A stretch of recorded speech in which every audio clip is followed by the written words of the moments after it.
100 miliar rupiah. Bukan untuk jet tempur, bukan untuk kapal perang, bukan untuk tank baru, tapi untuk roket peluncur granat. Di tahun anggaran 2026, Kementerian Pertahanan mengalokasikan sekitar 100 miliar rupiah untuk pengadaan sistem ini bagi TNI Angkatan Darat. Jenisnya belum diumumkan, dan justru disitulah letak menariknya. Karena ketika negara memperkuat senjata jarak dekat infanteri, biasanya itu bukan untuk seremoni, itu untuk skenario tempur yang realistis.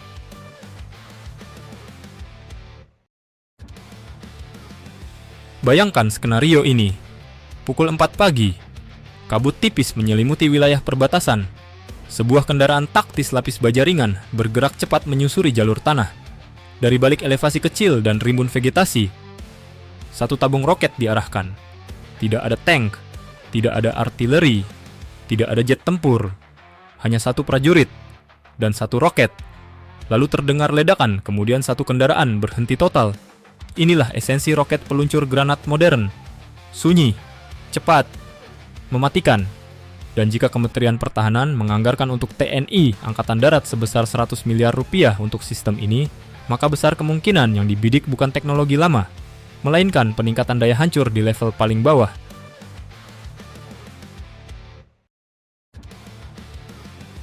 Pelajaran kejam perang modern. Perang modern mengajarkan satu hal yang brutal. Kendaraan mahal bisa dihancurkan oleh sistem yang jauh lebih murah. Keunggulan teknologi tidak selalu menjamin dominasi. Infanteri yang memiliki sistem anti-armor efektif adalah mimpi buruk bagi manuver lapis baja. 100 miliar rupiah bukan angka kecil untuk kategori senjata infanteri. Jika dihitung secara logis, anggaran tersebut bisa mencakup launcher reusable generasi baru, amunisi tandem untuk menembus lapisan reaktif, varian termobarik untuk penghancuran ruang tertutup, sistem optik siang malam. Jika paket tersebut lengkap dengan pelatihan dan logistik, maka ini bukan sekadar pembelian alat, ini peningkatan ekosistem tempur infanteri.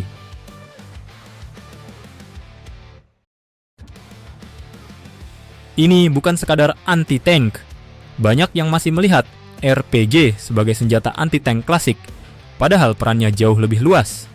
Dalam urban warfare, roket peluncur granat adalah pembuka jalan, bunker beton, dinding pertahanan, posisi tembak tertutup.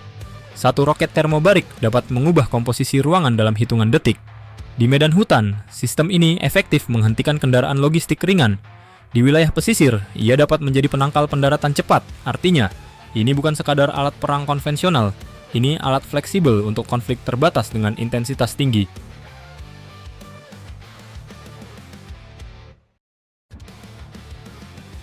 Mengapa memperkuat infanteri? Mengapa bukan tank baru? Mengapa bukan artileri tambahan? Karena tank tidak hadir di setiap desa. Artileri tidak selalu menyertai patroli hutan.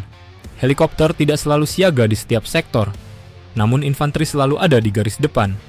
Dan jika setiap satuan memiliki daya hancur lebih besar, maka efek deterensinya menyebar luas.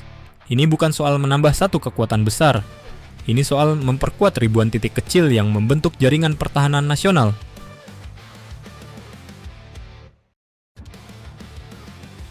Hitungan strategis. 100 miliar rupiah. Jika satu sistem lengkap bernilai ratusan juta rupiah, maka jumlah yang diperoleh bisa mencapai puluhan sistem siap tempur. Jika didistribusikan ke satuan prioritas seperti infanteri mekanis, raider, dan satuan penugasan wilayah rawan, maka daya gigit TNI Angkatan Darat meningkat tanpa perlu headline besar. Penguatan seperti ini jarang viral, namun sangat diperhitungkan oleh analis militer, karena kekuatan infanteri adalah fondasi, dan fondasi yang kuat jarang terlihat, tetapi menentukan segalanya.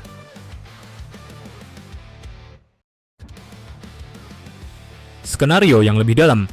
Sekarang kita berpikir lebih jauh. Bagaimana jika pengadaan ini adalah bagian dari konsep layered defense? Lapisan atas, sistem pertahanan udara dan rudal jarak jauh. Lapisan tengah, tank dan artileri. Lapisan bawah, infanteri dengan anti-armor mobile. Jika semua lapisan aktif, maka setiap ancaman yang masuk akan menghadapi tekanan berlapis. Dan ancaman paling berbahaya bukan yang paling besar, melainkan yang paling sulit diprediksi. Infanteri dengan roket modern adalah ancaman yang sulit ditebak arahnya.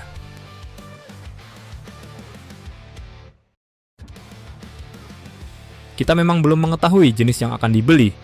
Namun, satu hal jelas, Roket peluncur granat bukan senjata glamor, tetapi dalam sejarah peperangan, seringkali justru senjata sederhana yang menentukan hasil akhir.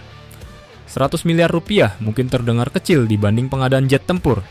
Namun, di tangan prajurit yang tepat, dalam 5 detik yang menentukan, sistem ini bisa mengubah jalannya pertempuran. Dan 5 detik itu seringkali menentukan siapa bertahan dan siapa tumbang. Sekarang pertanyaannya untuk Anda. Lebih tepat memperbanyak sistem klasik dalam jumlah besar atau beralih ke sistem modern dengan kualitas lebih tinggi?